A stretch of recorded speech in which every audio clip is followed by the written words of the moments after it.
Bé, aquest estudi en aquest cas, és un estudi en què hi hem col·laborat des de la Secretaria de Política Lingüística, però diguéssim que els promotors són la Societat Catalana del Diccionari Enciclopèdic de Medicina, SOCDEMCAT, que formen part de l'Acadèmia de les Ciències Mèdiques. I és un altre nom una mica més llarg, però ha estat promogut per aquesta acadèmia i el finançament econòmic ve de la Fundació Antoni Esteve.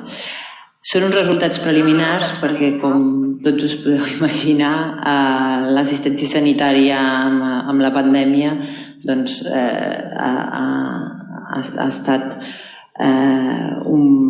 realment un problema que l'estudi ha quedat tallat i estroncat enmig del treball de camp. Ho explicaré. A veure, aquí en el cronograma, dir-vos que la SOCDEMCAT és una societat especialitzada de l'Acadèmia interessada en mantenir la terminologia mèdica catalana, el diccionari mèdic, i també té l'interès en l'estudi i la promoció de l'ús de la llengua en l'assistència sanitària i en les ciències de la salut. D'aquest segon interès en va sortir el que en diem estudi ULAS, i aquí teniu que el finançament és la Fundació Doctor Antoni Esteve i SOCDEMCAT. Doncs bé, ja fa un quant temps van venir a parlar en política lingüística i amb el Departament de Salut, que també forma part de SOCDEMCAT, i em van demanar, específicament en aquest cas, encara no hi treballava la Vanessa i vaig anar jo, diguéssim, assessorament per fer un estudi a l'assistència sanitària, com el podien fer, assessorament metodològic. Tot això va ser un procés en què es va finalment arribar a establir una metodologia que bàsicament és per internet. A partir del 2019 es van començar els contactes a setembre-desembre, els contactes amb una empresa que va ser Aplica, i es va començar un pilot per fer l'enquesta.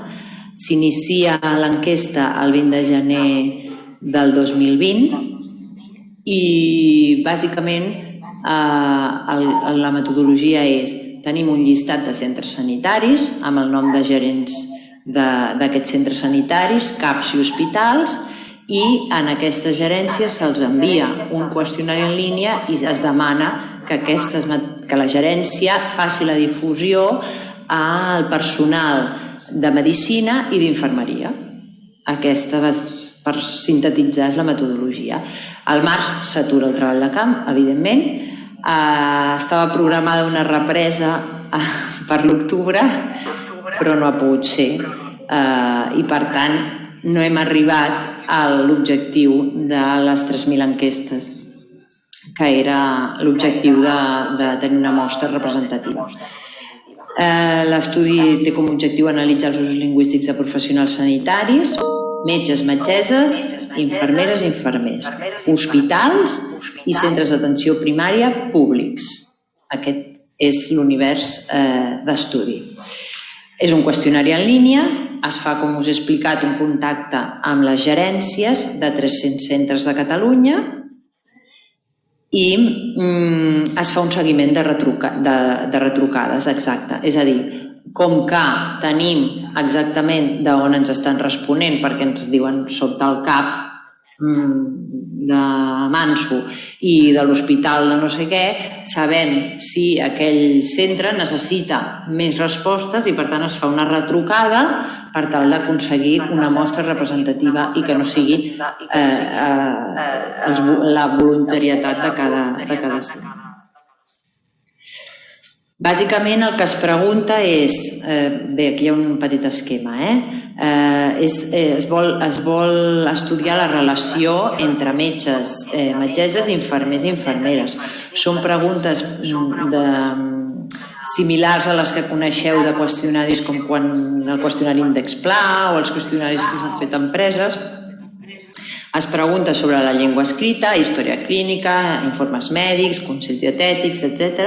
Sobre la llengua parlada, tant la salutació inicial com la llengua d'ús, és a dir, com inicies tu la conversa i què és el que et trobes. Per tant, en la llengua d'ús ja depèn més de la realitat sociolingüística en la que està al centre.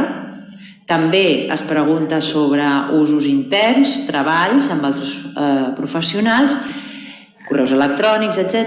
I altres aspectes que són d'interès, sobretot per la Fundació i per l'acadèmia, és quines eines i com es podrien millorar tots els recursos lingüístics que ja es disposa o quin s'hauria de disposar perquè millorés la capacitació i els usos lingüístics tant escrits com orals.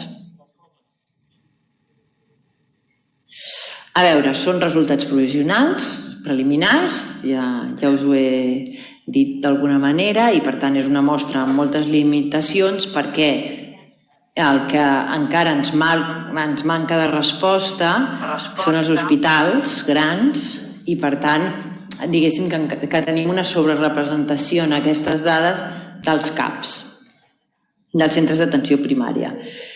I també hem de tenir en compte que estem preguntant només a metges, metgesses, infermers i infermeres. No inclou les altres professions sanitàries que també són molt importants i poden ser fins i tot personal administratiu, etc., que fan molta atenció al públic. I exclou els centres sanitaris privats. Bé, aquí veieu una mica quins percentatges de resposta tenim. Llengua d'ús oral. Bé, el que tenim és que en general hi ha un ús més alt de català, és a dir, penseu que ara són resultats que no tenen segurament les correccions que caldria a nivell de territori. Hi ha més ús de català, 38% només en català, majoritàriament 39,4%, però el que sí podem ja veure comparativament amb els creuaments és que en les edats més joves, en els metges, metgesses, infermers i infermeres més joves, hi ha menys ús de català, en la llengua oral i en la llengua escrita. Veieu que l'ús a la història clínica en un total és un 63%, l'ús de català a la història clínica en un total és un 63,3%, i en canvi entre els professionals de menys de 34 anys és un 47,6%. No m'hi entretinc perquè són resultats encara preliminars. En conclusió, de moment amb el que tenim, sembla que hi ha un ús de català.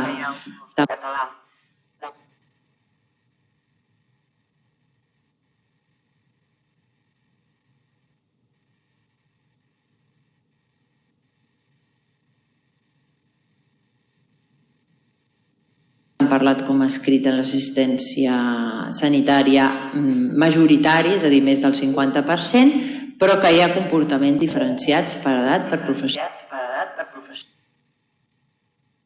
per àmbit de treball i per lloc de naixement. Només us he ensenyat les d'edat, però són coses que ja hem pogut anar mirant. Una cosa que sí que voldríem destacar és que està previst completar aquest estudi amb un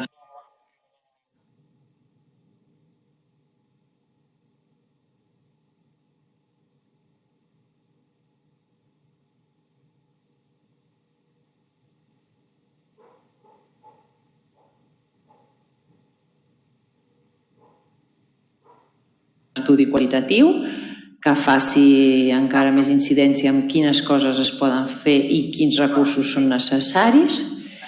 I bàsicament és això, planificar que sigui un estudi que en la mateixa línia dels anteriors vagi cap a l'acció i pugui planificar coses concretes que resolguin una mica aquest tema dins de l'assistència sanitària que s'ha posat sobre la taula últimament per al tema de les contractacions d'urgència, etc., que ha generat que els requisits de llengua, que els requisits lingüístics ja no es tinguin en compte com es tenien en compte quan no era així. I ja està. Mira.